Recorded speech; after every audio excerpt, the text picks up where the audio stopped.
नमस्कार दोस्तों, स्वागत है आपका एक ऐसी कहानी में जो सिर्फ एक कहानी नहीं है बल्कि एक एहसास है, एक अनुभव है और शायद एक ऐसा सच भी है जिसे हर कोई समझ नहीं पाता। आज की कहानी उस जगह से जुड़ी है जहां लोग सिर्फ दर्शन करने नहीं जाते बल्कि उम्मीद लेकर जाते हैं, एक ऐसी उम्मीद कि शायद उनकी जिंदगी बदल जाए। ये कहानी जुड़ी है राजस्थान के पवित्र स्थान खाटू श्याम मंदिर से, जहां भगवान खाटू श्याम को मानने वाले लोग कहते हैं कि यहां सिर्फ प्रार्थना नहीं होती, यहां जवाब भी मिलते हैं, लेकिन हर कोई उन जवाबों को समझ नहीं पाता। ये कहानी है एक ऐसे इंसान की जिसकी जिंदगी बाहर से बिल्कुल सामान्य लगती थी, लेकिन अंदर से पूरी तरह टूट चुकी थी। उसका नाम कोई भी हो सकता है, क्योंकि ये कहानी सिर्फ उसकी नहीं बल्कि उन सभी लोगों की है जो कभी ना कभी अपनी जिंदगी में ऐसे मोड़ पर खड़े होते हैं जहां उन्हें समझ नहीं आता कि अब आगे क्या करना है। उसके पास नौकरी थी लेकिन मन नहीं लगता था, घर था लेकिन सुकून नहीं था, लोग थे लेकिन अपनापन नहीं था, और सबसे बड़ी बात, उसके पास उम्मीद नहीं बची थी। धीरे धीरे उसकी जिंदगी एक ऐसे अंधेरे में बदलने लगी जहां हर दिन एक जैसा लगता था।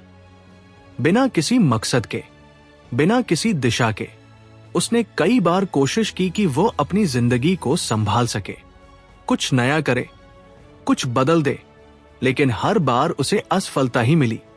और एक समय ऐसा आया जब उसने अंदर ही अंदर हार मान ली। उसे लगने लगा कि शायद उसकी किस्मत ही ऐसी है, शायद उसके लिए कुछ अच्छा लिखा ही नहीं गया। एक दिन उसके एक पुराने दोस्त ने उससे कहा, एक बार मेरे साथ चल, मैं तुझे एक जगह ले जाना चाहता हूं। पहले तो उसने मना कर दिया, लेकिन जब दोस्त ने बार बार कहा तो वह मान गया। वो दोनों निकल पड़े एक लंबी यात्रा पर और आखिरकार पहुंच गए उस जगह पर जहां लाखों लोग हर साल अपनी उम्मीद लेकर आते हैं, खाटू श्याम मंदिर। मंदिर के बाहर ही उसे कुछ अलग सा महसूस होने लगा, जैसे वहां की हवा में ही कुछ ऐसा था जो अंदर तक असर कर रहा था।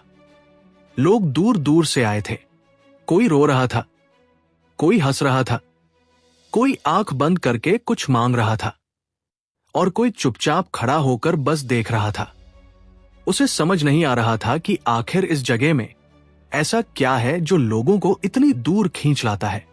वह भी अपने दोस्त के साथ मंदिर के अंदर गया और पहली बार उसने भगवान श्याम के दर्शन किए। उस पल उसे कुछ खास महसूस नहीं हुआ, बस उसने देखा और चुपचाप बाहर आ गया। उसके दोस्त ने उससे कहा, कुछ मांग ले, लेकिन उसने सिर हिलाकर मना कर दिया। उसने धीरे से कहा, अगर भगवान होते तो मेरी जिंदगी ऐसी नहीं होती। उस दिन वो वापस घर लौट आया और सब कुछ फिर से वैसा ही हो गया जैसा पहले था। लेकिन असली कहानी यहीं से शुरू होती है। कुछ दिनों बाद उसकी जिंदगी में छोटी छोटी अजीब बातें होने लगी।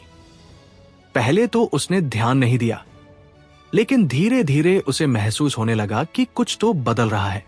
एक दिन वो सड़क पर चल रहा था, तभी अचानक एक अजनबी आदमी उसके पास आया और बिना कुछ कहे उसे एक रास्ता बताकर चला गया, जबकि उसने कुछ पूछा भी नहीं था। उसे अजीब लगा, लेकिन उसने उस बात को नजरअंदाज कर दिया। फिर एक दिन उसे एक ऐसी नौकरी का मौका मिला जिसकी उसने कभी उम्मीद नहीं की थी। उसने सोचा ये सिर्फ एक संयोग है, लेकिन जब ऐसे संयोग बार बार होने लगे तो उसे शक होने लगा कि शायद यह सिर्फ संयोग नहीं है। एक रात जब वो अपने कमरे में अकेला बैठा था, उसे अचानक एक अजीब सा एहसास हुआ, जैसे कोई उसके पास है लेकिन दिखाई नहीं दे रहा। उसने इधर उधर देखा, लेकिन वहां कोई नहीं था।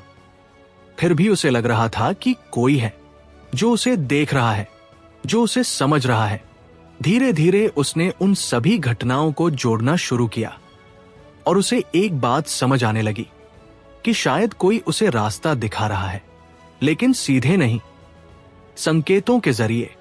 उसे याद आया वो दिन जब वो खाटू श्याम मंदिर गया था और उसने भगवान से कुछ नहीं मांगा था, बल्कि उनके अस्तित्व पर ही सवाल उठा दिया था। अब उसके अंदर एक अजीब सी बेचैनी होने लगी। उसने तय किया कि वो फिर से उस मंदिर जाएगा। इस बार वह अकेला गया और जब वो मंदिर के सामने खड़ा हुआ तो उसकी आंखों में अपने आप आंसू आ गए। इस बार उसने कुछ मांगा नहीं, बस इतना कहा, अगर ये सब आप कर रहे हो तो मुझे समझने की ताकत दे दो। उसके बाद उसकी जिंदगी धीरे धीरे बदलने लगी। लेकिन सबसे बड़ी बात यह थी कि अब वो हर छोटी चीज में एक संकेत देखने लगा। उसे समझ आने लगा कि जिंदगी में जो भी हो रहा है वो बेवजह नहीं है। हर चीज का एक मतलब है, एक दिशा है। और शायद यही इस कहानी का सबसे बड़ा रहस्य है कि भगवान हर किसी को संकेत देते हैं, लेकिन हर कोई उन्हें समझ नहीं पाता। कुछ लोग उन्हें संयोग समझकर नजरअंदाज कर देते हैं और कुछ लोग उन्हें पहचान कर अपनी जिंदगी बदल लेते हैं। दोस्तों, इस दुनिया में बहुत सी चीजें ऐसी होती हैं जिन्हें हम अपनी आंखों से नहीं देख सकते, लेकिन उनका असर महसूस कर सकते हैं। और शायद भगवान भी कुछ ऐसे ही होते हैं, दिखाई नहीं देते लेकिन हर वक्त हमारे साथ होते हैं, हमें रास्ता दिखाते हैं। बस हमें उन्हें समझने की जरूरत होती है। अगर आपको ये कहानी पसंद आई और आप भी मानते हैं कि जिंदगी में जो होता है उसका कोई न कोई मतलब जरूर होता है, तो इस वीडियो को पसंद जरूर करें, अपने दोस्तों के साथ साझा करें और ऐसे ही रहस्यमयी और दिल छू लेने वाली कहानियों के लिए चैनल को सदस्यता लेना न भूलें। धन्यवाद।